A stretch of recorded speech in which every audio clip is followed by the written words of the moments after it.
آقا من از شما بپرسم سکه‌ای که دیروز 3 تومن بوده الان شده 17 تومن شده، چطور این جوون بده؟ من اصلا ناتوان رو دارم میگم، توانا رو بحث نمی‌کنم ها، ممتنع بحث دیگه هستش.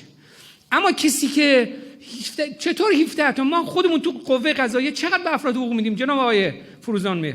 شما به قاضی و کارمند چقدر حقوق میدیم؟ ما متوسط حقوقمون چقدره؟ واقعا چقدره؟ حالا یک کسی اگه محکوم شد ماهی 1 سکه بده، چی جوری بده؟ ببینید ما گفت یه سوزن به خودت، یه جوالدوز به مردم. اگر روز 1 سکه، ماه 1 سکه قرار بود به این دختر خانم بدن، حتما هم دین باید پرداخت بشه. چطوری میشه ما 1 سکه ما بدم؟ بعد یه افراد بگیم آقا نتونستی ما 1 سکه بدی، چطوری 17 میلیون تومان پول 1 سکه بخره بده؟ ببینید ما یه مقدار باید واقعیات نگاه کنیم. تو خانواده هامون هستن افراد میخوان حتی ماه 1 سکه، میگه نه دادگاه اون روز محکوم کرده ماه 3 تا سکه بده. از کجا 50 میلیون تومان گیرش بیاد در هر ماه؟ با این وضعیت اقتصادی ما یه مقدار واقعیات توجه کنیم. ما جلو چشمون اوضاع و احوال دیگه جلو چشمون، شما تو خانواده ها هستید، اینا یه مقدار باید با واقعیات حرکت بکنیم. این مهریه ها، این زندان کردن، میگه آقا ما 1 سکه ندیم ور زندان، میگه آقا حقوقت چقدره؟ میگه ما 6 میلیون تومان، با اضافه کاری 7 میلیون تومان. خب 7 میلیون تومان میشه 17 میلیون تومان، میشه 16 میلیون تومان. چطوری سکه رو بخره؟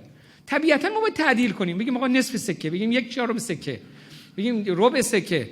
یعنی اینطوری نمیشه. اینو هم جناب آقای منتظری دنبال کنن، هم آقای حاج محمدی آمار اینها رو بدن، حتی روزانه به هم خدمت جناب آقای محسنی، هم خدمت جناب آقای منتظری در حوزه دادگاه، هم در چرا کسی پذیرفته نیست واقعا داره نمیده، ممتنع، او بحث دیگه است، قانون هم گفته، شرع هم میگه. ولی اینی که نداره، ناتوان رو نمیشه زندان کرد. تمام مراجع آقا و کلیه مراجعی من خدمتشون رفتم، تو فتواشون کسی که ناتوان است برای پرداخت نمیشه زندانش کرد.